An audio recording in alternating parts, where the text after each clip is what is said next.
Hello, আসসালামু আলাইকুম। Hello viewers, কেমন আছেন? আশা করি সবাই ভালো আছেন।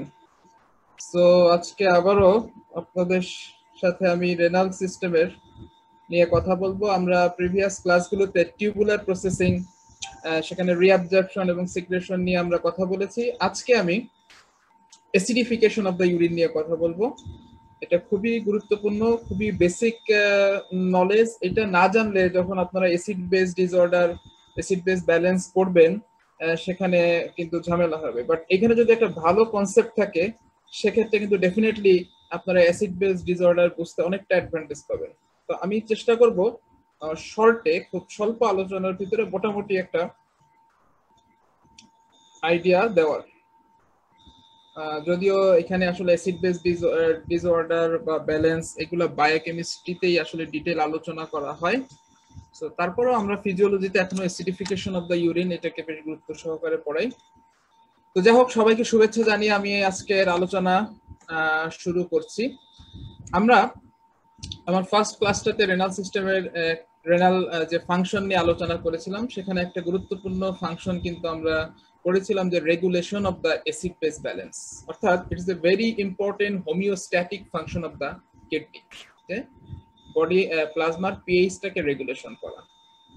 ওকে, সো আমরা যদি দেখি যে our kidneys have the capability to control acid base balance by excreting either acidic or basic urine, অর্থাৎ কিডনি দুইটা ক্ষমতাই আছে। সে অ্যাসিডকেও, ইউরিনটাকে অ্যাসিডিফিকেশনের মাধ্যমে অ্যাসিডকে যেমন ইউরিনের মাধ্যমে বের করে দিতে পারে, একইভাবে সিমিলারলি যদি এক্সট্রা বেস প্লাজমাতে যদি এক্সেস বেস থাকে, সেটাও কিন্তু ইউরিনের মাধ্যমে, তখন আর কি ইউরিনটা অ্যালকালাইন হয়ে যাবে। So kidneys have the capability to make the urine both acidic or basic according to the body need, সেটা বডি নিডের উপরে ডিপেন্ড করছে। তো এখন কথা হচ্ছে, আমরা জানি daily as a result of metabolism আমাদের বডিতে কিন্তু অ্যাসিডও প্রডিউস হচ্ছে, বেজও প্রডিউস হচ্ছে, তাই না? কিন্তু আমরা যদি বলি নেট কিন্তু আওয়ার বডি, সেখানে নেট অ্যাসিড প্রোডাকশন হয়, অর্থাৎ আরো স্পেসিফিক্যালি বলি যে 80 মিলি ইকুইভ্যালেন্ট এক্সেস অ্যাসিড তৈরি হচ্ছে। তখন কিডনি করে কি, এই এক্সট্রা অ্যাসিডটাকে ইউরিনের মাধ্যমে সে এক্সক্রিট করে দেয় by making the urine acidic. Okay, এই জন্য ইউরিনটা নর্মাল ইউরিন, আমরা অনেক সময় স্টুডেন্টদের কিন্তু পরীক্ষাতে প্রশ্ন করা হয় যে, স্পেশালি আমি যেটা কথা বলি, আমি যখন প্রশ্ন করি যে ইউরিনের নর্মাল ইউরিনের পিএইচ কত, তো এখানে স্টুডেন্টরা অ্যান্সার করে অনেক সময় কেউ বলে 4.5 থেকে আপার লিমিট 8 পর্যন্ত বলে। So that is the extreme range. Limiting, that is the lower limit 4.5 and upper limit হচ্ছে 8. বাট আমি বেসিক্যালি পছন্দ করি যে নর্মাল কন্ডিশনে এটা ইউরিন নর্মালি এটা অ্যাসিডিক থাকবে, এবং সেই পিএইচটা যদি এভারেজ ধরেন সেটা হচ্ছে 6, অথবা একটু রেঞ্জে বললেন 5.5 থেকে 6.5 এর মাঝে থাকবে। ওকে, এরপরে অ্যাকর্ডিং টু বডি নিড এটাকে আরো মোর অ্যাসিডিক হতে পারে বা আরো এটা অ্যালকালিনাইজেশন হতে পারে, according to different situation. So আমাদের নর্মাল ইউরিন অ্যাসিডিক, এখানে আমি 6 পিএইচ এভারেজ পিএইচ দেখাইছি, যে pH of the urine is average 6, but রেঞ্জে বলে 5.5 থেকে 6.5। তো এখন তাহলে কি হচ্ছে, আমাদের বডি যেহেতু আমরা বললাম নেট অ্যাসিড প্রোডিউসার, তাহলে এই যে এক্সট্রা অ্যাসিড বা এক্সট্রা যে হাইড্রোজেন আয়ন বডিতে তৈরি হচ্ছে, এইটা আলটিমেটলি কি হবে, ইউরিনের মাধ্যমে এলিমিনেশন হবে। যদিও ফ্রি হাইড্রোজেন ফর্মটা এলিমিনেশন হবে না, আমরা ডিটেইল মেকানিজম দেখাবো, বাট সেটাকে হাইড্রোজেন আয়নকে এলিমিনেশন করার জন্য আমাদের ইউরিনারি বাফার সিস্টেম আছে। ওকে, তাহলে so that is the acidification. এটাকে আমরা বলছি যে acidification of the urine. Normal কন্ডিশনে যে ইউরিনটাকে অ্যাসিডিফিকেশনের মাধ্যমে আমাদের বডি কি করছে, যে এক্সট্রা অ্যাসিড তৈরি হচ্ছে সেটাকে ইউরিনের মাধ্যমে বডি থেকে এলিমিনেট করে দিচ্ছে। তাহলে আমরা আরেকটা জিনিস আমি একটু বলতে চাই, সেটা হচ্ছে ধরেন যে প্লাজমার অ্যাসিড বেস যে ব্যালেন্স, হ্যাঁ, ব্লাডের যে অ্যাসিড বেস ব্যালেন্স বা পিএইচ মেইনটেনেন্সের জন্য আমরা জানি কিন্তু আমাদের ব্লাড বাফার আছে। ফার্স্ট লাইন ডিফেন্স যদি বলি এগেইনস্ট যে অ্যাসিড বেস চেঞ্জ, সেটা হচ্ছে আপনার ব্লাড বাফার। রেসপিরেটরি সিস্টেম আছে এবং কিডনি সিস্টেম আছে। তো ফার্স্ট লাইন ডিফেন্স হচ্ছে বা র্যাপিডলি রেসপন্স করবে কিন্তু blood buffer. Initially blood buffer কি করতে পারে, এক্সেস অ্যাসিডটাকে, যে হাইড্রোজেন আয়নটাকে সে বেঁধে রাখতে পারে, টাইড আপ, তার বাফারিং ক্যাপাসিটি। কিন্তু একটা জিনিস খেয়াল রাখতে হবে, ব্লাড বাফার কিন্তু আপনার এই হাইড্রোজেন এক্সেস অ্যাসিডটাকে বডি থেকে রিমুভ করতে পারে না। এটা কিন্তু একটা লিমিটেশন। সে হয়তো কিছু সময়ের জন্য টাইড আপ, বেঁধে রাখছে, বাট বডি থেকে কিন্তু অ্যাসিডটাকে বের করতে পারছে না, তাকে নিউট্রালাইজ করে রাখছে। এরপরে ধরেন সেকেন্ড লাইন ডিফেন্স যেটা শর্ট অ্যাক্টিং কাজ করবে, সেটা হচ্ছে আপনার রেসপিরেটরি সিস্টেম। রেসপিরেটরি সিস্টেম কিন্তু ভলেটাইল অ্যাসিড অর্থাৎ যে কার্বন ডাইঅক্সাইডকে বের করে দিচ্ছে। সো এটা হচ্ছে শর্ট অ্যাক্টিং। আলটিমেটলি লং টার্মে যেটা খুবই গুরুত্বপূর্ণ, যেটা আপনার বডি থেকে যে এক্সট্রা অ্যাসিডটাকে বের করে দিতে পারে, that is a renal system. So এখানে কিডনির ভূমিকাটা খুবই গুরুত্বপূর্ণ এবং সেটাই আসলে আমরা ডিটেইল আজকে আলোচনা করব, যে আসলে what is actually happening in the kidney. So thus kidney regulate this extracellular fluid hydrogen ion concentration through three fundamental mechanism, তিনটা বেসিক মেকানিজম। হ্যাঁ, যেই মেকানিজমের মাধ্যমে কিডনি কিন্তু এই হাইড্রোজেন আয়ন কনসেন্ট্রেশনটাকে মেনটেন করতেছে প্লাজমাতে। বা আমরা যদি বলি অ্যাসিডিফিকেশনের বেসিক প্রসেস কি কি আছে, সেটাও আমরা একই অ্যান্সার করব। Number 1, secretion of hydrogen ion. আমরা এর আগে রিয়াদ চ্যাপ্টারে আলোচনাগুলোতে আমরা দেখেছি যে কিডনি টিউবুলের বিভিন্ন পার্টে কিন্তু হাইড্রোজেন আয়ন সিক্রেশন হচ্ছে। ওকে, এবং বলা হচ্ছে যে পার ডে অর্থাৎ 24 আওয়ারে 4400 মিলি ইকুইভ্যালেন্ট হাইড্রোজেন আয়ন কিডনি টিউবুলের ভিতরে সিক্রেশন হচ্ছে, 4400 মিলি ইকুইভ্যালেন্ট পার ডে।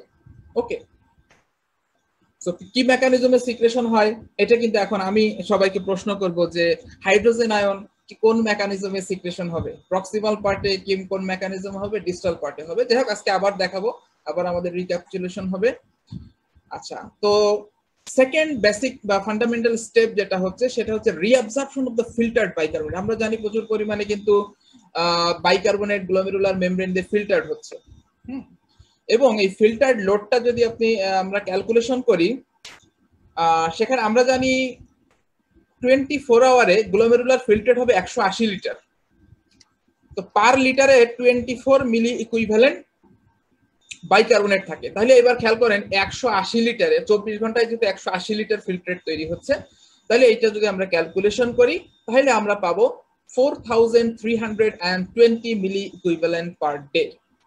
এটা হচ্ছে ফিল্টার্ড লোড অফ বাইকার্বনেট।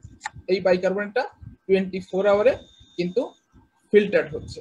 তাহলে দেখেন অ্যাসিড সিক্রেশন হয়েছে 4400 মিলি ইকুইভ্যালেন্ট পার ডে, আর এখানে ফিল্টার যে বাইকার্বনেট তার পরিমাণ হচ্ছে 4320। তাহলে কি হবে, এই যে ফিল্টার্ড বাইকার্বনেট সে কি করবে, এই যে সিক্রেটেড অ্যাসিড তার সাথে কি করবে, এটা টাইট্রেটেড হয়ে যাবে, অর্থাৎ নিউট্রালাইজ হয়ে যাবে এবং বাইকার্বনেটটা রিঅ্যাবজর্পশন হয়ে যাবে। সেখানে বাইকার্বনেট রিঅ্যাবজর্পশন কিন্তু মেকানিজম অলরেডি আমরা আলোচনা করেছি, সো আপনারা বুঝতেই পারছেন যে একটা রিঅ্যাকশন করে কার্বনিক অ্যাসিড, দেন সেটা ডিসোসিয়েট হয়ে কার্বন ডাইঅক্সাইড করবে, আলটিমেটলি কিন্তু এটা সেলের ভিতরে ঢুকবে, সেখানে আবার সে ওয়াটারের সাথে রিঅ্যাকশন করে আবার কার্বনিক অ্যাসিড ডিসোসিয়েট হয়ে আবার বাইকার্বনেট রিফর্মেশন হবে, then that bicarbonate that will be reabsorbed across the basolateral membrane. Okay, তাহলে একটা জিনিস এখানে খেয়াল করেন, এই যে ফিল্টার যে বাইকার্বনেট সেটা কিন্তু অলমোস্ট পুরাটাই নিয়ারলি 100% না বলে একেবারে আমরা বলি 99.9% বাইকার্বনেট কিন্তু রিঅ্যাবজর্পশন হচ্ছে। তাহলে দেখেন যে এই যে অ্যাসিড সিক্রেশন হলো, সেটা কিন্তু বাইকার্বনেট দ্বারা অনেকটাই যে ফিল্টার্ড বাইকার্বনেট যেটা এই সিক্রেটেড অ্যাসিডের সাথে রিঅ্যাকশন করে সেই রিঅ্যাবজর্পশন হয়ে ব্লাডে ফিরে যাচ্ছে। সেটা কতটুকু, তাহলে অ্যাসিড টাইট্রেটেড হলো দেখেন 4400 এর ভিতরে 4320 মিলি ইকুইভ্যালেন্ট। তাহলে এক্সট্রা অ্যাসিড কত থাকতেছে, যেটা আমি বলেছিলাম যে 80 মিলি ইকুইভ্যালেন্ট এইটা এক্সট্রা থাকতেছে। এই এক্সট্রা যে অ্যাসিডটা থাকতেছে সেটা কিন্তু আলটিমেটলি কি হবে, যেটা ইউরিনারি বাফার মেকানিজমের মাধ্যমে that will B, hydrogen ion হচ্ছে খুব দুষ্টু, এরা কিন্তু সহজে একা একা ইউরিন দিয়ে বের হতে চায় না, তাহলে ওকে কি করতে হবে, জোর করে বের করে দিতে হবে। সেই ঘাট ধরে বের করার জন্যই আমাদের বাফার সিস্টেম আছে, যেটা নিয়ে আজকে আলোচনা করব। ফসফেট বাফার, অ্যামোনিয়া বাফার আছে, আমরা মেকানিজম খেয়াল করব। So it is another important mechanism of the kidney, thereby kidney can regulate the hydrogen ion concentration in the blood, but it can it plays role in regulation of the acid base balance in the blood. ওকে, কখনো কখনো সে bicarbonate excretion বাড়িয়ে দিতে পারে, কখনো কখনো bicarbonate এক্সক্রিশনটাকে কমাই দিতে পারে। সো এটা রেগুলেট হতে পারে অ্যাকর্ডিং টু বডি ডিমান্ড বা বডি সিচুয়েশন। এবং থার্ড স্টেপ হচ্ছে production of new bicarbonate. Production of new bicarbonate, কারণ কি আমাদের বডিতে যে অ্যাসিডটা তৈরি হচ্ছে সেটাকে নিউট্রালাইজ করার জন্য এই যে ফিল্টার্ড বাইকার্বনেটকে তো রিঅ্যাবজর্পশন করছে, রিঅ্যাবজর্পশন করার পরেও সেটা আসলে কম্পেনসেট 100% করে পারে না। এই জন্য কিডনি কি করছে, সে আরো নতুন বাইকার্বনেট জেনারেট করছে এবং এই নিউলি সিনথেসাইজ বাইকার্বনেটে কিন্তু আবার ব্লাডে যে অ্যালকালাই যে রিজার্ভ সেখানে যোগ হচ্ছে। ওকে, আপনারা জানেন যে bicarbonate is a very important buffer in the blood এবং সে বাইকার্বনেট কনসেন্ট্রেশনটা অনেক হায়ার থাকে এবং সেই হায়ার বাইকার্বনেট কনসেন্ট্রেশন মেনটেন করার জন্য কিডনি কিন্তু খুব গুরুত্বপূর্ণ ভূমিকা পালন করতেছে, এই বাইকার্বনেট সাপ্লাই দিচ্ছে। একে হচ্ছে ফিল্টার্ড বাইকার্বনেটকে রিঅ্যাবজর্পশন করছে, তাছাড়াও সে নতুন বাইকার্বনেট জেনারেট করছে। So these are the three basic fundamental mechanism or steps by which kidney can regulate the hydrogen ion concentration in the blood, thereby play role in acid base balance. Okay, এখন আমরা detail এই স্টেপগুলো, আমরা এই তিনটে step নিয়ে আজকে কথা বলবো। আশা করি খুব অল্প সময় আমি শেষ করে ফেলবো, বেশি কিছু নাই। আমরা মেকানিজম গুলো এখন খুব দ্রুত বুঝে ফেলতে পারবো যেহেতু আমাদের রিঅ্যাবজর্পশন সিক্রেশন পড়া শেষ। দেখেন, হাইড্রোজেন আয়ন সিক্রেশন যে হচ্ছে, আমরা জানি যে প্রক্সিমাল পার্টে যে হাইড্রোজেন আয়ন সিক্রেশন হয় সেটা কোন মেকানিজমে হবে? প্রক্সিমাল পার্টে 80% হাইড্রোজেন আয়ন সিক্রেশন হচ্ছে প্রক্সিমাল কনভলিউটেড টিউবুলে।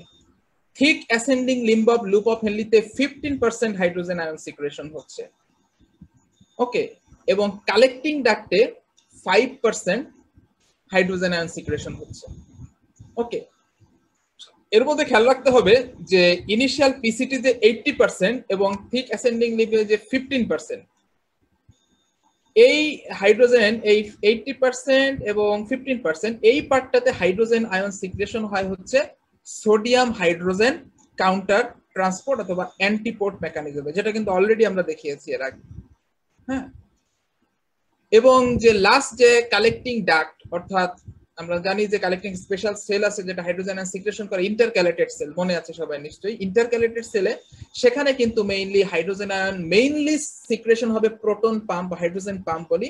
আরেকটা আছে কিছু পরিমাণ হাইড্রোজেন আয়ন পটাশিয়াম হাইড্রোজেন অ্যান্টিপোর্টের মাধ্যমে সিক্রেশন করে, বাট মেইন ইম্পর্টেন্ট ট্রান্সপোর্ট মেকানিজমটা হচ্ছে প্রোটন পাম্প।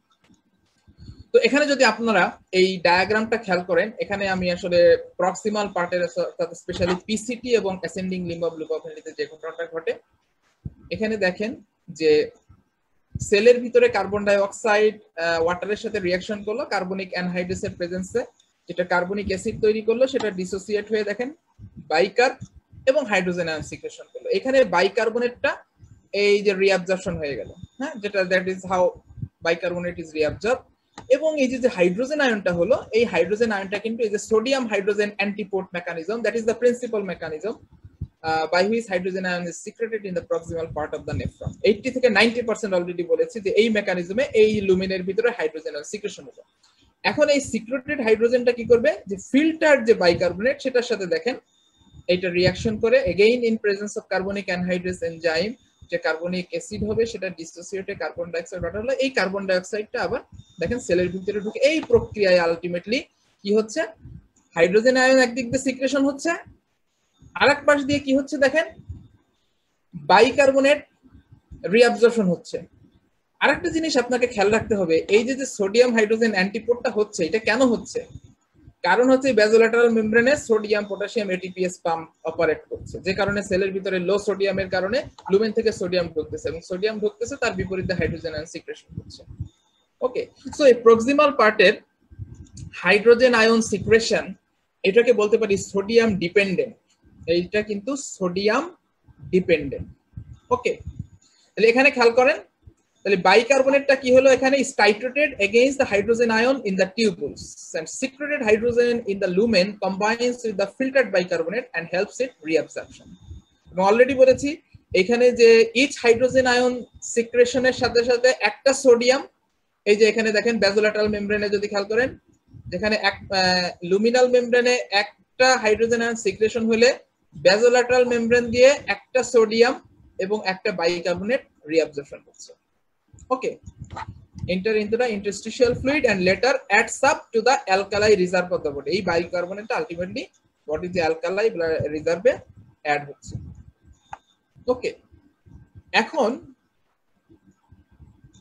একটা জিনিস খেয়াল করেন যে এই যে এখানে যেটা দেখালাম স্পেশালি প্রক্সিমাল পার্টে, এখানে যে সিক্রেটেড হাইড্রোজেন যেটা হচ্ছে সেটা কিন্তু আলটিমেটলি বাইকার্বনেট দ্বারা টাইট্রেটেড হয়ে যাচ্ছে বা নিউট্রালাইজ হয়ে যাচ্ছে। এই কারণে প্রক্সিমাল পার্টের যে হাইড্রোজেন আয়ন 80 থেকে 90% হাইড্রোজেন আয়ন সিক্রেশন হলেও টিউবুলার ফ্লুইডের পিএইচ এর কোনো সিগনিফিকেন্ট চেঞ্জ হবে না, কারণ এই প্রক্সিমাল পার্টে প্রচুর পরিমাণে বাইকার্বনেট থাকে এবং যেই বাইকার্বনেটের কারণে এটা কিন্তু নিউট্রালাইজড হয়ে যাচ্ছে এবং বাইকার্বনেটটা রিঅ্যাবজর্পশন হয়ে যাচ্ছে। ওকে, এজন্য আমরা বলবো যে প্রক্সিমাল পার্টে অর্থাৎ অন্তত ascending limb of loop of Henle এই পর্যন্ত টিউবুলার ফ্লুইডের গ্লোমেরুলার ফিল্ট্রেটের কোনো সিগনিফিকেন্ট পিএইচ চেঞ্জ হবে না, হ্যাঁ, লিটল চেঞ্জ হবে। তাহলে এখন আমরা দেখবো যে ডিস্টাল পার্টে গিয়ে কি হচ্ছে। আমরা জানি যে কালেক্টিং টিউবুল এবং কালেক্টিং ডাক্টে এই যে ডিস্টাল পার্টে যে স্পেশাল সেল আছে, ইন্টারক্যালেটেড সেল দিয়ে হাইড্রোজেন আয়ন সিক্রেশন হয়। এখানে ছবিতে দেখে ইন্টারক্যালেটেড সেল আমরা দেখতে পাচ্ছি। এখানেও সেলের ভিতরে দেখেন যে কার্বন ডাই অক্সাইড এবং ওয়াটারের সাথে রিঅ্যাকশন করে আলটিমেটলি কার্বনিক অ্যাসিড সেটা ডিসোসিয়েট হয়ে বাইকার্বনেট হলো এবং হাইড্রোজেন হলো। এবং এই হাইড্রোজেনটা আলটিমেটলি দেখেন এই যে এটিপিএস পাম্প, হ্যাঁ, এটিপিএস পাম্পের মাধ্যমে আলটিমেটলি যেটাকে প্রোটন পাম্পের মাধ্যমে মেজরিটি হাইড্রোজেন আয়ন সিক্রেশন হচ্ছে ডিস্টাল পার্টে, আর some amount of hydrogen ion also secreted by potassium hydrogen যে অ্যান্টিপোর্ট মেকানিজম আছে এখানে দেখতে পাচ্ছেন। ওকে, এবং দেখেন সিক্রেটেড হাইড্রোজেন এই যে বাইকার্বনেটের সাথে রিঅ্যাকশন করে আলটিমেটলি কার্বন ডাই অক্সাইড, সেই কার্বন ডাই অক্সাইড সেলের ভিতরে ঢুকে গেল, আলটিমেটলি এইভাবে বাইকার্বনেটটা কি হচ্ছে, রিঅ্যাবজর্পশন হচ্ছে।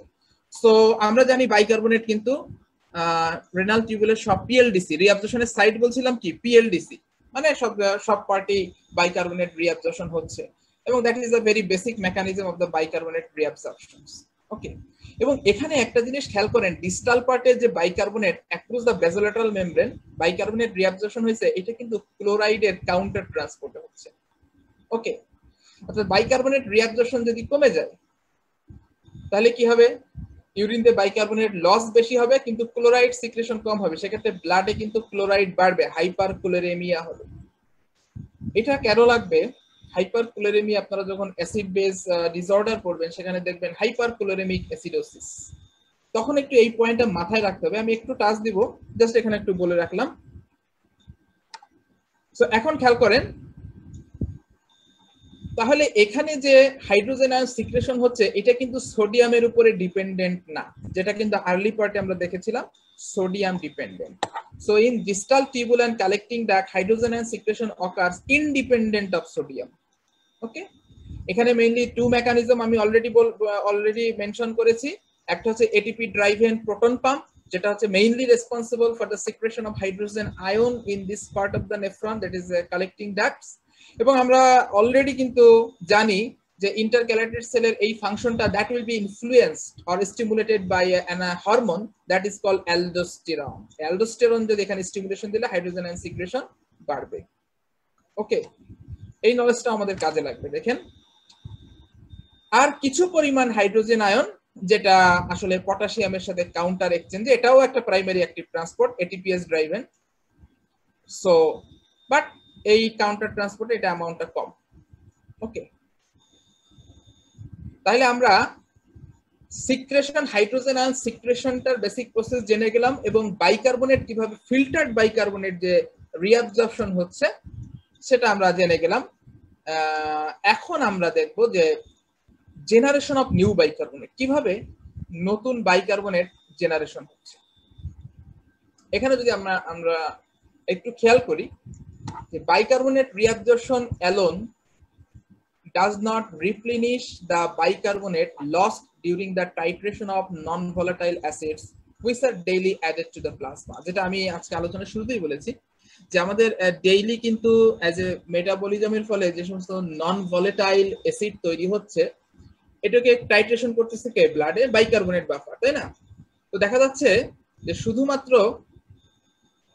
যে এই যে কিডনি দিয়ে বাইকার্বনেট রিঅ্যাবজর্পশন হচ্ছে, এইটা আসলে 100% সে কি করতে পারতেছে না, এটাকে কভার দিতে পারতেছে না, which are daily added to the plasma from the diet and produced by the metabolism. ওকে, এই যে নন ভলাটাইল অ্যাসিড গুলো মেটাবলিজমের ফলে তৈরি হলো বা অ্যাড হচ্ছে আমাদের ডায়েটের মাধ্যমে, সেটাকে টাইট্রেশন করছে বাইকার্বনেট, তাই না?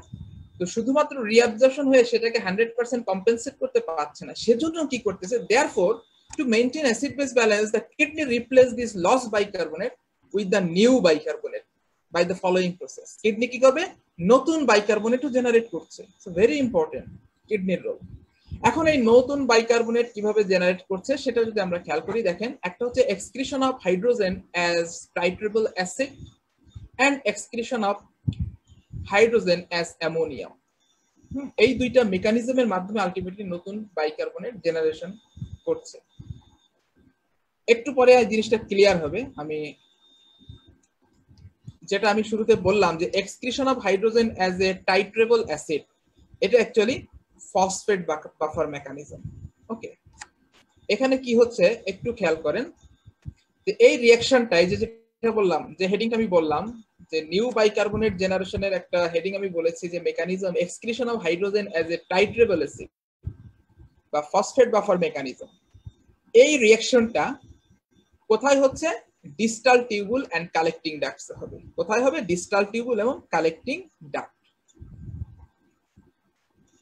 অ্যাকচুয়ালি ডিসিটি এবং কালেক্টিং ডাক্টে ফসফেটের কনসেন্ট্রেশনটা বেশি থাকবে, কারণ হচ্ছে এখান থেকে increase reabsorption of water under the influence of ADH. এখান থেকে যেহেতু বেশি বেশি ওয়াটার রিঅ্যাবজর্পশন হচ্ছে, সেই কারণে এই পার্টটাতে এসে ফসফেটটা কনসেন্ট্রেটেড হচ্ছে।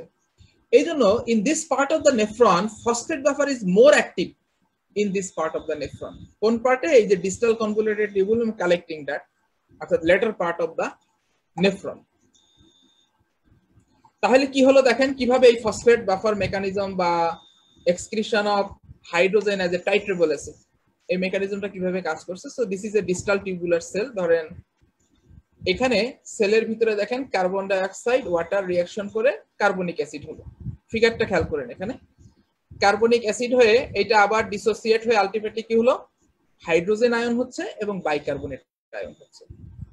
ওকে, এই হাইড্রোজেন আয়নটা প্রোটন পাম্পের মাধ্যমে এটা লুমেনে সিক্রেশন হলো। এখন লুমেনে সিক্রেশন হওয়ার পরে খেয়াল করেন এখানে অলরেডি কি বলছি, এই পার্টে যেহেতু ফসফেটের কনসেন্ট্রেশন বেশি, তাহলে এইটা কি করবে দেখেন, এইখানে এই ফসফেটের সাথে রিঅ্যাকশন করে এইটা ডাইহাইড্রোজেন ফসফেট তৈরি করবে।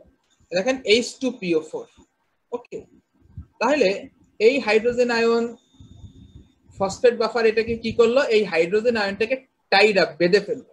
কারণ হাইড্রোজেন আয়ন একা একা সে ইউরিন দিয়ে বের হতে চায় না, তাকে জোর করে বের হবে।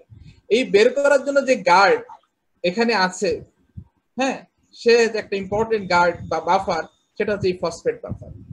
আরো বলে রাখি কেন ফসফেট বাফারটা এখানে বেশি ইম্পর্টেন্ট।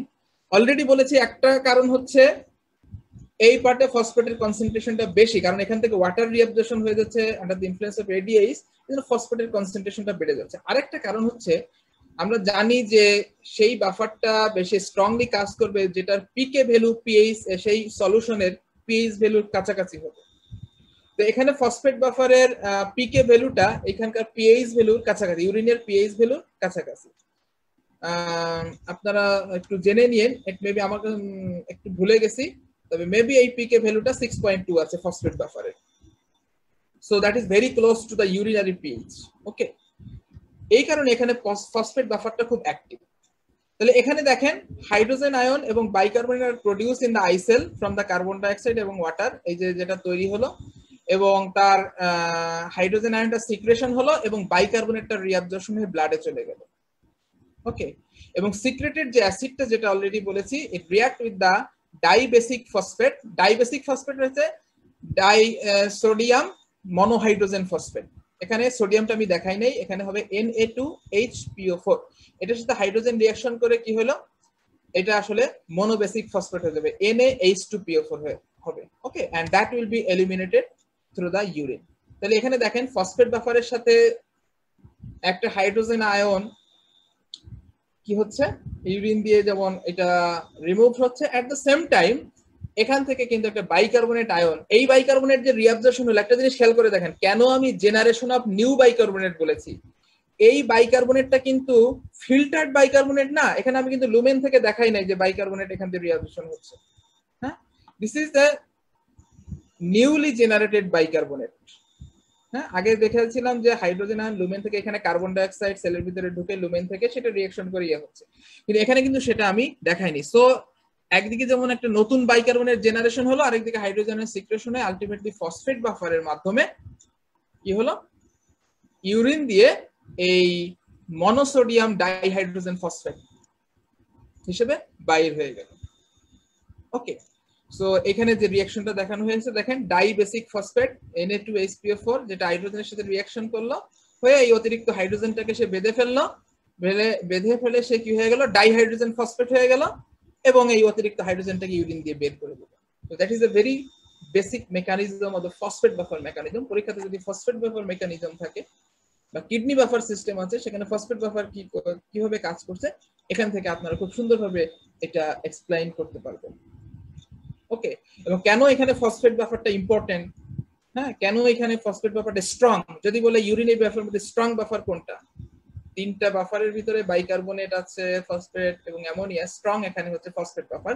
দুইটা কারণ কিন্তু আমি এক্সপ্লেইন করেছি, একটা হচ্ছে কনসেন্ট্রেশন ইজ ভেরি হাই এবং their pK value is very close to the pH of the urine. Okay, okay, এখন তাহলে একটা মেকানিজম আমরা এক্সপ্লেইন করলাম কিভাবে নিউ বাইকার্বনেট জেনারেশন হলো, সাথে সাথে কিভাবে ফসফেট বাফার মেকানিজমটা বা টাইট্রেবল অ্যাসিডটা এক্সক্রিশন হচ্ছে। সিমিলারলি এখানে আরেকটা বাফার মেকানিজম আছে যেটা হচ্ছে অ্যামোনিয়াম বাফার সিস্টেমটা কিভাবে কাজ করে আমরা একটু দেখি। যে excretion of hydrogen as ammonium, এই হাইড্রোজেন যখন অ্যামোনিয়াম হিসেবে এক্সক্রিশন হবে, এর সাথে সাথেও নতুন বাইকার্বনেট জেনারেট হবে এবং that will be added to the blood. Okay, তাহলে আমরা এখন দেখি কিভাবে এটা কাজ করছে। আচ্ছা, এখানে ছবিটা একটু সরিয়ে দিই। প্রক্সিমাল কনভলিউটেড টিউবুলে এখানে একটা সেল দেখানো হয়েছে, দেখেন এখানে গ্লুটামিন অ্যামাইনো অ্যাসিড থেকে গ্লুটামিনেস এনজাইমের মাধ্যমে এটা গ্লুটামেটে কনভার্ট হবে। এটা কোথায় দেখাচ্ছে, আমি কিন্তু প্রক্সিমাল কনভলিউটেড টিউবুল দেখেছি, সেখান থেকে কিন্তু অ্যামোনিয়াম আয়ন সিক্রেশন হচ্ছে টিউবুলার ফ্লুইডে। মেকানিজমটা একটু খেয়াল করেন, গ্লুটামিন থেকে গ্লুটামিনেস এনজাইমের মাধ্যমে গ্লুটামেট তৈরি হচ্ছে এই টিউবুলার এপিথেলিয়াম সেলের ভিতরে অফ দা পিসিটি। এই কনভার্সনের সময় কিন্তু একটা এই যে অ্যামোনিয়াম আয়ন জেনারেট হয়েছে, খেয়াল করেন। আবার গ্লুটামেট থেকে যখন আলফা কিটো গ্লুটারেটে কনভার্ট হবে, এটার এনজাইমটার নাম হচ্ছে গ্লুটামিক ডিহাইড্রোজেনেস। এই কনভার্সনের সময় another molecule of ammonium ion তৈরি হলো। তাহলে কয়টা অ্যামোনিয়াম আয়ন কয়টা তৈরি হলো দেখেন, এই গ্লুটামিন থেকে আলফা কিটো গ্লুটারেট এইটা হইতে দুইটা অ্যামোনিয়াম আয়ন তৈরি হলো। এবং আলটিমেটলি এই আলফা কিটো গ্লুটারেট সাবসিকুয়েন্ট মেটাবলিজমের ফলে আলটিমেটলি এখানে নিচের ছবিটা যদি খেয়াল করেন, আরো দুইটা বাইকার্বনেট তৈরি করবে। তাহলে আমরা যদি ডিটেইল আমরা শর্টকাট করি, আলটিমেটলি গ্লুটামিন থেকে দুইটা অ্যামোনিয়াম আয়ন পাচ্ছি এবং দুই অণু বাইকার্বনেট পাচ্ছি। ওকে, এবং বলে রাখি এই প্রক্সিমাল পার্টের সেলগুলা তাদেরকে অ্যামোনিয়াম আয়ন সিক্রেশনের জন্য এখানে স্পেশাল ট্রান্সপোর্টার সিস্টেম আছে, যেটা হচ্ছে সোডিয়াম অ্যামোনিয়াম অ্যান্টিপোর্ট। যেখানে সোডিয়াম হাইড্রোজেন যে অ্যান্টিপোর্ট ছিল সেইটার রিপ্লেসে কোনটা আছে, sodium ammonium antiport, and thereby this ammonium ion is secreted into the lumen. তবে এটা কিন্তু ডিস্টাল পার্টে না, this happens in the proximal part of the nephron.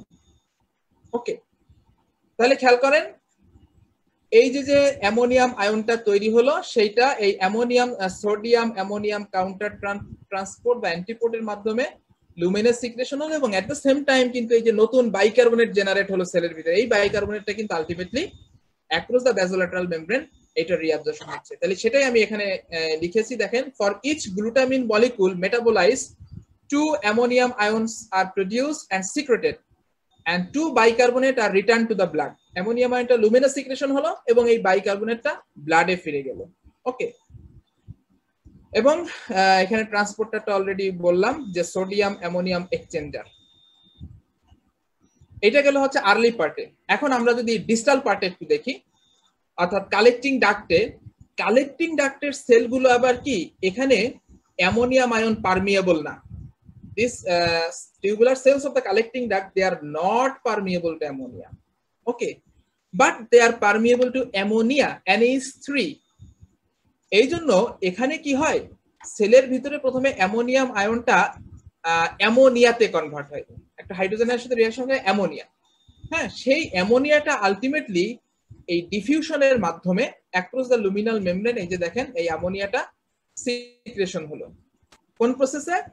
Diffusion. এটা কিন্তু আয়নিক ফর্ম না, এইটাকে বলে নন আয়নিক ডিফিউশন। এই ডিফিউশনটাকে আমরা কি বলবো? নন আয়নিক ডিফিউশন।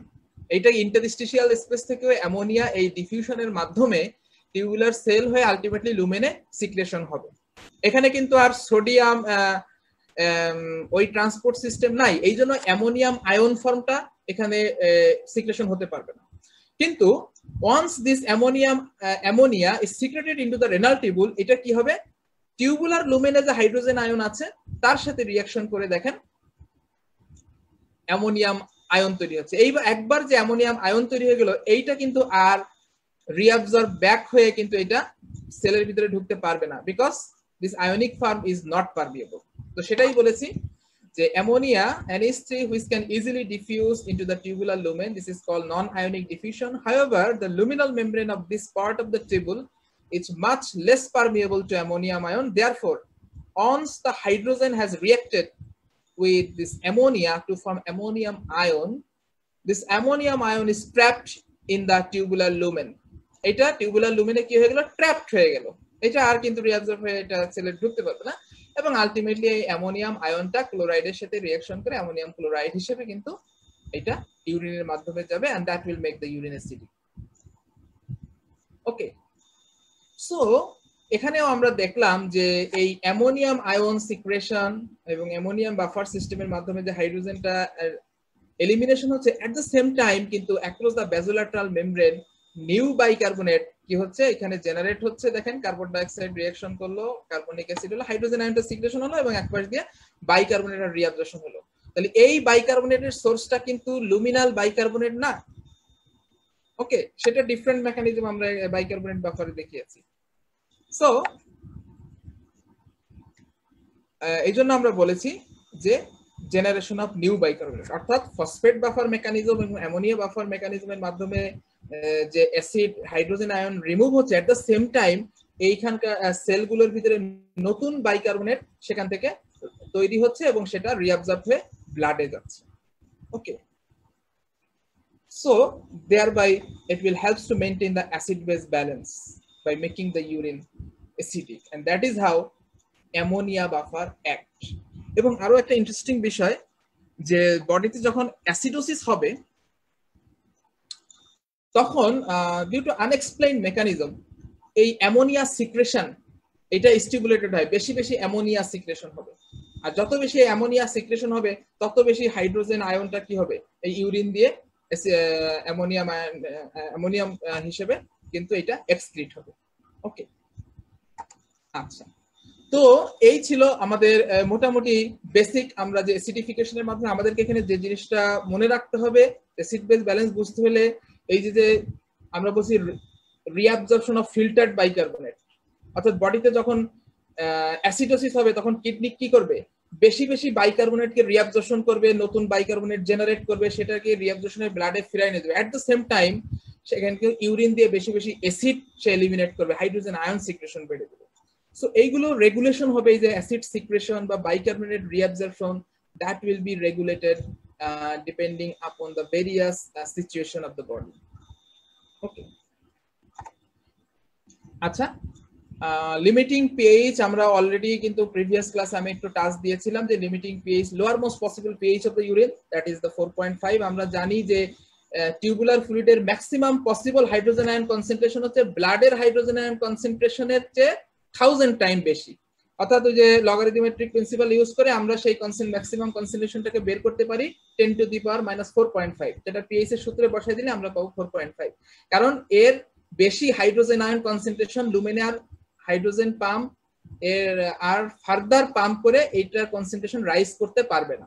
ওকে, এই জন্য এটাই হচ্ছে লোয়ার লিমিট, যেটাকে আমরা লিমিটিং পিএইচ বলি। এটা আমি আর আজকে বেশি কথা বলবো না, জাস্ট আমি আজকের আলোচনার সাথে আমি দু একটা জিনিস লাস্টলি একটা অ্যাড করব বা টাচ দিব। সেটা হচ্ছে আপনারা যখন অ্যাসিড বেস নিয়ে আলোচনা করবেন ডিসঅর্ডার বায়োকেমিস্ট্রিতে একটা টার্ম পাবেন, সেটা হচ্ছে প্যারাডক্সিক্যাল অ্যাসিডিউরিয়া। প্যারাডক্সিক্যাল অ্যাসিডিউরিয়া সেটা কিভাবে হয় আমরা যদি আমাদের আলোচনাগুলো খেয়াল করে থাকি আমরা বুঝতে পারবো। একটু দেখেন, ধরেন বডিতে যদি মেটাবলিক অ্যালকালোসিস হয়, তাই না? মেটাবলিক অ্যালকালোসিস মানে হচ্ছে যে ইনক্রিজড বডিতে কি হবে, বাইকার্বনেট কনসেন্ট্রেশন বেড়ে গেছে। তখন কি হবে যে এই বেশি বেশি রেনাল গ্লোমেরুলার ফিল্ট্রেশনের মাধ্যমে বেশি বেশি বাইকার্বনেট ফিল্টার্ড হবে, অর্থাৎ ফিল্টার্ড লোড অফ বাইকার্বনেট বেড়ে যাবে। এখন আমরা জানি ফিল্টার্ড বাইকার্বনেট কিন্তু রিঅ্যাবজর্পশন হয়, কিন্তু সেই রিঅ্যাবজর্পশনের যে ম্যাক্সিমাম ক্যাপাসিটি সেটা যখন ক্রস করে যাবে, তাহলে অতিরিক্ত যে বাইকার্বনেটটা ফিল্টার্ড হচ্ছে সেটা কি হচ্ছে, ইউরিনের মাধ্যমে কিন্তু সেই এক্সেস বাইকার্বনেটটা ইউরিন দ্বারা এলিমিনেট হবে এবং ইউরিনটা তখন কি হয়ে যাবে, অ্যাসিডিক ইউরিন কিন্তু তখন বেসিক ইউরিন হয়ে যাবে। যেটা আমরা বলছি কিডনি কিন্তু ইউরিনকে বেসিক ইউরিনও ফর্ম করতে পারে according to your body demand. Okay, so because the filtered load of bicarbonate exceeds the ability of the renal tubule to reabsorb it. এখন কথা হচ্ছে তাহলে আমরা এটা বলতে পারি যে মেটাবলিক অ্যালকালোসিসের যদি হয় সেটা কিডনি দিয়ে কিভাবে কম্পেনসেট হবে, এই এক্সেস বাইকার্বনেটটা তখন আর রিঅ্যাবজর্পশন না হয়ে সেটা ইউরিন দিয়ে চলে গেল। আচ্ছা, এখন কথা হচ্ছে ধরেন মেটাবলিক অ্যালকালোসিসটা যদি আপনার সিভিয়ার ভমিটিং, একটা পার্সনের সিভিয়ার ভমিটিং হলো, তো ভমিটিং এর আমরা জানি ভমিটিং এর মাধ্যমে কিন্তু আপনার স্টোমাক থেকে হাইড্রোক্লোরিক অ্যাসিডটা চলে গেল, তাহলে কিন্তু আপনার অ্যাসিড লস্ট হলো, তাই না? তাহলে অ্যাসিড যদি লস্ট হয় ভমিটিং এর মাধ্যমে, তাহলে ব্লাডে কি হবে, মেটাবলিক অ্যালকালোসিস হবে। আচ্ছা, আরেকটা জিনিস খেয়াল করেন, এই অ্যাসিড অ্যালকালোসিস যেমন হচ্ছে at the same time severe vomiting এর কারণে কিন্তু আপনার যে বডি ফ্লুইডের ভলিউমটাও কন্ট্রাকশন হচ্ছে, বডি ফ্লুইডের ভলিউম কমে যাচ্ছে, এক্সট্রাসেলুলার ফ্লুইডের ভলিউমটা কন্ট্রাকশন হচ্ছে। এখন আমরা খেয়াল করেন, আমরা নরমালি জানি মেটাবলিক অ্যালকালোসিস হইলে সেই এক্সেস বাইকার্বনেট কিডনি দিয়ে লস হবে কম্পেনসেট করার জন্য, কিন্তু এই কন্ডিশনে সেটা যদি সিভিয়ার ভমিটিং এর কারণে মেটাবলিক অ্যালকালোসিস হয় তাহলে ঘটনাটা একটু বিপজ্জনক।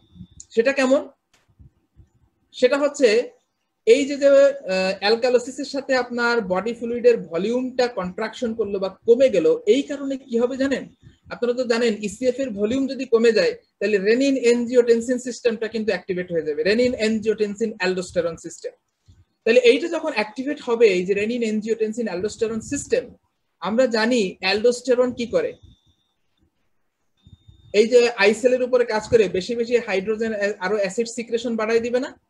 হ্যাঁ, তাহলে অ্যাসিড সিক্রেশন যদি বাড়াই দেয়, অর্থাৎ ইউরিন দিয়ে কিন্তু অ্যাসিড ইউরিনটা কিন্তু আরো অ্যাসিডিফিকেশন হবে, এক্সেস এই যে হাইড্রোজেন রিলিজ হবে। তাহলে আপনার কি হইলো, হইছে মেটাবলিক অ্যালকালোসিস, আপনার ইউরিনটাকে নরমালি করার কথা, বেসিক অ্যালকালিনাইজেশন করার কথা, কিন্তু তার বদলে এই এনজিওটেনসিন অ্যালডোস্টেরন সিস্টেম অ্যাক্টিভেশন হয়ে যাওয়ার ফলে উল্টা ঘটনা ঘটতেছে, ইউরিন আর অ্যাসিডিক হয়ে যাচ্ছে।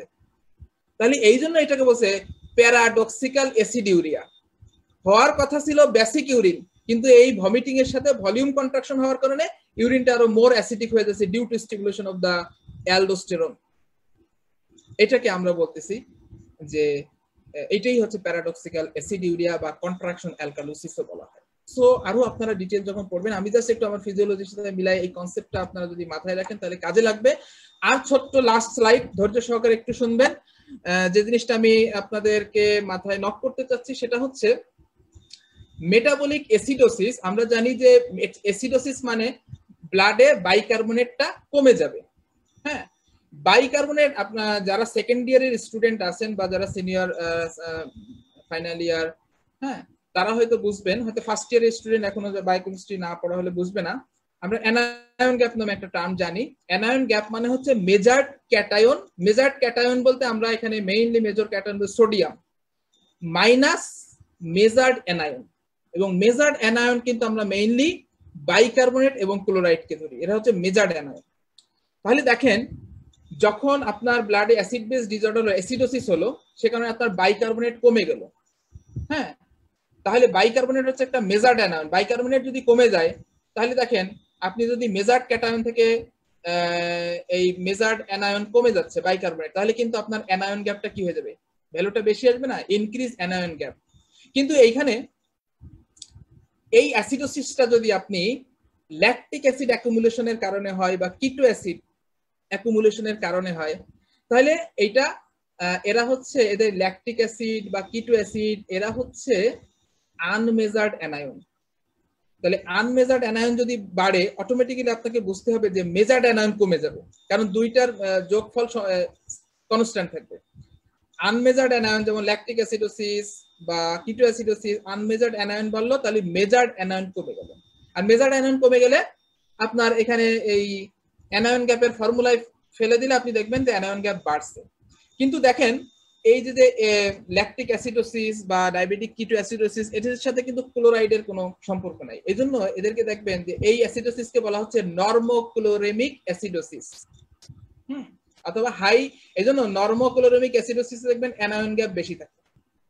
হ্যাঁ, আচ্ছা, আরেকটা লাস্ট যে পয়েন্টটা বলবো, কিছু দেখবেন যে হাইপার ক্লোরেমিক অ্যাসিডোসিস, এগুলো আসলে কি জানেন, মুখস্থ করে জীবনে মনে থাকবে না, আজকে মুখস্থ কালকে ভুলে যাবেন, কিন্তু একটু যদি এগুলো বোঝার চেষ্টা করেন তাহলে খুব ইজিলি মনে থাকবে। হাইপার ক্লোরেমিক অ্যাসিডোসিস হয় হচ্ছে স্পেশালি যদি আমরা মেনশন করি ডায়রিয়া বা রেনাল টিউবুলার অ্যাসিডোসিস। আমরা যে রেনাল মেকানিজম এত কিছু পড়লাম, জাস্ট একটা খুবই ইম্পর্টেন্ট এখান থেকে একটা জিনিস মনে রাখবেন, আপনার যদি বাইকার্বনেট রিঅ্যাবজর্পশনের মেকানিজমটা মনে থাকে, খেয়াল করবেন যে বাইকার্বনেট কিন্তু ক্লোরাইডের সাথে কাউন্টার এক্সচেঞ্জ হচ্ছে। হ্যাঁ, এটা ইন্টেস্টাইনেও হয় ক্লোরাইডের সাথে কাউন্টার এক্সচেঞ্জ, এবং কিডনি থেকেও একই ঘটনা ঘটতেছে, ক্লোরাইডের সাথে কাউন্টার এক্সচেঞ্জ। তাহলে খেয়াল করেন, যদি কোনো কারণে বডি থেকে কিডনি দিয়ে বাইকার্বনেট লস হয় অথবা জিআইটি দিয়ে বাইকার্বনেট লস হয়, যেমন জিআইটির ক্ষেত্রে আপনি ডায়রিয়ার কথা ধরতে পারেন, আর কিডনির ক্ষেত্রে আমরা একটা টার্ম বলছিলাম যে renal tubular acidosis, proximal tubular ডিফেক্টের কারণে বাইকার্বনেট রিঅ্যাবজর্পশন হতে পারছে না, তাহলে বাইকার্বনেট ইউরিনে চলে যাচ্ছে। তাহলে এই ক্ষেত্রে বাইকার্বনেট চলে যাচ্ছে, সেক্ষেত্রে আপনার কি হচ্ছে, বডিতে বাইকার্বনেট একটা মেজার্ড অ্যানায়ন, সেটা কমে যাচ্ছে। কমে যাওয়ার কারণে কিন্তু আলটিমেটলি এখানে কি হবে,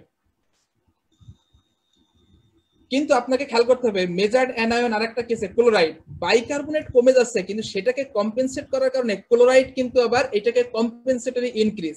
কারণ আপনি এইটাই বার একটা জিনিস মনে রাখবেন, বাইকার্বনেট আর ক্লোরাইড হচ্ছে কাউন্টার এক্সচেঞ্জ।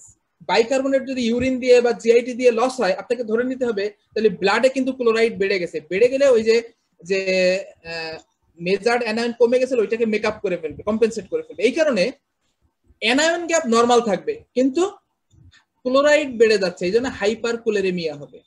এই জন্য এই সমস্ত কেসে যে ডায়রিয়া কারণে যদি আপনার মেটাবলিক অ্যাসিডোসিস হয় বা রেনাল টিউবুলার অ্যাসিডোসিস, এই সমস্ত কারণে আপনার অ্যানায়ন গ্যাপ নরমাল থাকে বাট হাইপার ক্লোরেমিয়া হবে। এই জন্য এদেরকে বলা হচ্ছে হাইপার ক্লোরেমিক অ্যাসিডোসিস। এটা ফার্স্ট ইয়ারের স্টুডেন্টের পক্ষে আসলে এটা ভেরি টাফ হবে। তো যারা এটা অ্যানায়ন গ্যাপ পড়েছেন তারা খুব ভালো বুঝতে পারবেন আশা করি। তো এই ছিল আসলে আমার বেসিক অ্যাসিড বেস ব্যালেন্স নিয়ে আমাদের আলোচনা। এর ফিজিওলজিতে বেশি আর আলোচনা করব না, তাহলে ক্লামজি হয়ে যাবে। আর এর বেশি পড়তে চাইলে অ্যাসিড বেস ডিসঅর্ডার যে বায়োকেমিস্ট্রি পড়াবে সেখানে আপনারা ডিটেইল আলোচনা করবেন। সো সবাইকে ধন্যবাদ, আজকে এ পর্যন্তই। ভালো থাকেন, সুস্থ থাকেন। অচিরেই আবার আপনাদের সাথে ইনশাআল্লাহ সুস্থ থাকলে দেখা হবে। Thank you very much.